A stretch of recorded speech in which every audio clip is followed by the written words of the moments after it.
আয়াত 14 وما تفرقوا إلا من بعد ما جاءهم العلم بغيا بينهم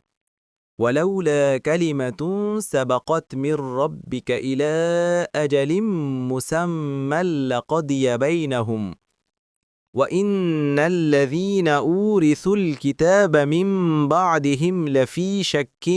منه مريب অনুবাদ আর তাদের কাছে জ্ঞান আসার পর শুধুমাত্র পারস্পরিক বিদ্বেষবশত তারা নিজেদের মধ্যে মতভেদ ঘটায় আর এক নির্ধারিত কাল পর্যন্ত অবকাশ সম্পর্কে আপনার রবের পূর্ব সিদ্ধান্ত না থাকলে তাদের বিষয়ে ফয়সালা হয়ে যেত আর তাদের পর যারা কিতাবের উত্তরাধিকারী হয়েছে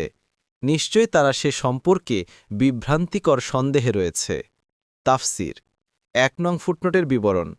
এই মতভেদ সৃষ্টির চালিকা শক্তি ছিল নিজের নাম ও কর্তৃত্ব প্রতিষ্ঠার চিন্তা পারস্পরিক জিদ ও একঘুয়েমি একে অপরকে পরাস্ত করার প্রচেষ্টা এবং সম্পদ ও মর্যাদা অর্জন প্রচেষ্টার ফল